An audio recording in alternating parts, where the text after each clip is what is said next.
G'day, how you going? Bonjour, ça va? Yeah, it's been 3 weeks since I moved to France, to here in Bonjour, the big smoke, you know.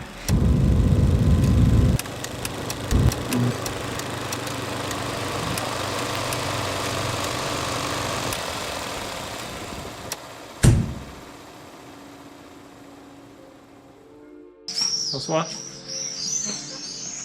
Yeah, so apparently I don't speak proper English, so Vishkin Yeshdish. You know who you are. Still not getting any easier. It's an amazing language. It's just, yeah, it's so difficult to understand the comprehension and the grammar as part of it. To the point where just even the letters just pronounce so differently. Like R is a completely different sound to what you'd say in English, and it's so difficult for us even to make the sound. So I find myself when I'm riding along just going trying to practice really pronouncing that, because that's something that I miss a lot. But I have noticed that it has started to get a little bit better. I'm starting to pick up the words faster. People are still super patient with me, and I think they see me starting to speak French and they're like, okay, take it easy there, cowboy, back to English for you. Yeah, it's something that I think will take quite a while, but that's what we're here to do. That's what we're here for, the challenge. A lot of awesome feedback from my last video, and I got a few questions just in regards to why I came. I've been looking to do this for such a long period of time, and I was at university, straight out of high school, no gap year, and so got rid of my degrees, got them sorted. But I always wanted to do this just because I've been riding bikes for a long time, been servicing them for a long time as well, and I've just seen that people just love it here. It's just a completely different culture. It's a lot more supported than back home, I hate to say. I just wanted to be able to experience it all and then really try to indulge in the entire scene. Yeah, so that's the reason I wanted to come, and I've got a few things in the works just to, I guess they'll come to fruition eventually, and we'll see what they look like. But then, yeah, I also had some questions about the visa. That was so challenging to get. Criminal records, bank statements, like the works. It's actually an agreement between France and Australia for a working holiday visa, which is what I'm on. So, although it was a long process, once I got it submitted, they were actually super fast with it at the embassy in Sydney. Like, I sent it off, and the woman's like, "Oh, I'm not sure how you're gonna go, man. You might be in a bit of stress." But then, yeah, I was having notification after notification as the mail's sent and then come back, and I was away from home, and I received my passport back at my parents' house, and I FaceTimed my dad, and I was like, "All right, rip the band-aid off, mate. Tell me if I've got it." And then he showed me the visa stuck in that passport. It was like one of the best feelings, I think. Just take a lot of the stress out. So even coming out of Australian summer, I'd finished up all my racing in the local series of PSL. I didn't really have any targets, so I stopped racing. So I've been working super hard to get my fitness back, taking the mountains by storm, and oh my god, they are not anything like what we have at home. Like I said in the last time, Mount Lofty, 710 metres above sea level. Crazy talk. Here, mate, that's not even a quarter of the way up the mountain.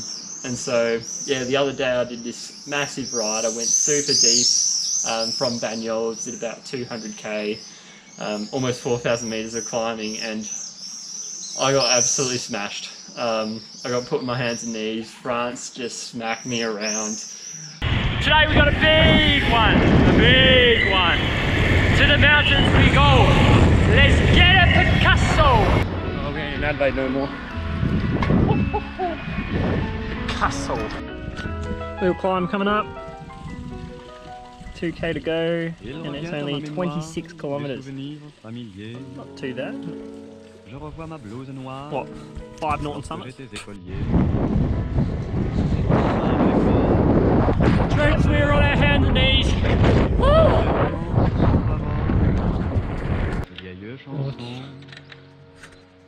Right.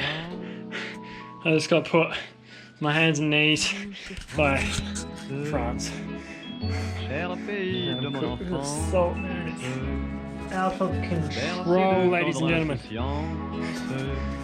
Put me on the cruise. Most amazing and one of the most difficult rides I think I'd ever done. But there was just so many people out and about. And you're out in the middle of nowhere and you're like, oh, surely there's going to be no one around. And you just see like a group of riders come through or people just going everywhere. But yeah, I was so cooked to the point where I even just stopped at a corner just to start breathing. And I never had to do that in Australia. It was the strangest feeling ever. And it was quite hard to continue the rest of the 10 kilometres of that 26 kilometre climb.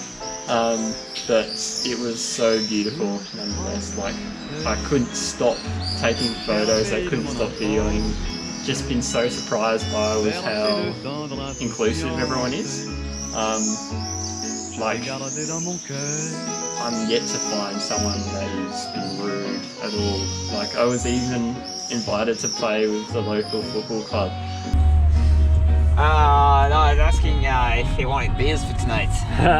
Because we can't play football and not drink beer after that. It's true.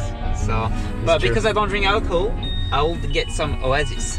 I think you do know Oasis. Oasis is the best drink ever. Like, we should export it back to Australia. You know what? Bring us Tin Tam and I'll give you Oasis. Yeah, Thibaut's showing us what music he listens to. Yeah, mate. Oh, I've been listening to this a lot this last month. Canadian artist, one of the best of all Yeah, time. really famous. Grant McDonald. That is questionable at best.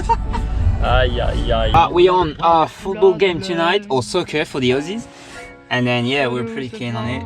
It's been raining, so I think the terrain's gonna be clean condition. On the gravel field. Yeah, bro. Banyol International Soccer Team. Second game for Darcy. How you feeling? Bit nervous, mate. Yo, mate, you're killing everyone here. Gayton's not here to kick me this time, Nah. so I feel a little bit better than that. I mean, that's a win for us tonight. Huh? Gravel riding now. Oh yeah, warm up. Feeling good? Ready for the Cowboys? Yeah. Cowboy 18, United. 18 18 aside.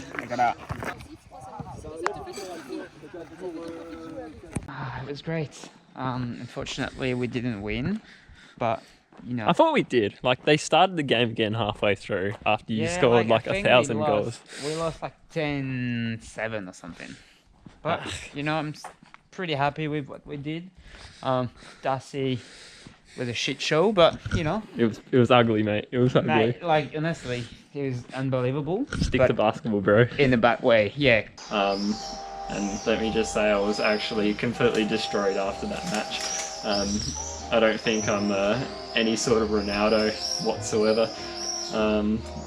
But even though there wasn't a lot of English going around and my French was about as good as it always is, everyone was just so welcoming and had a few beverages after the game, and it was just one of those moments when you're just really thankful for the people around you and just how awesome and inviting they can be, because I feel like you could be in one of the most amazing places in the world, but if you're not out there meeting new crew, talking to people, getting around it.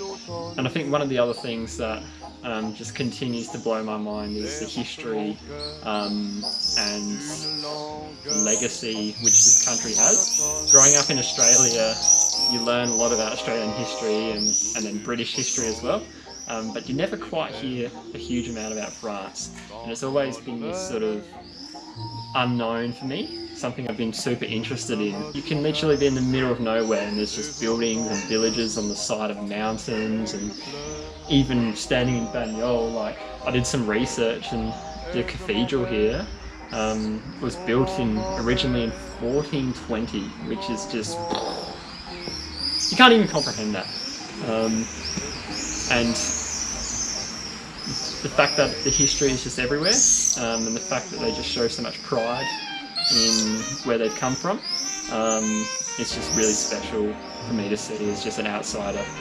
Another thing that is just been crazy to me is how almost no one rides around with spares. I remember before I left Adelaide, I got 4 punches in the space of an hour.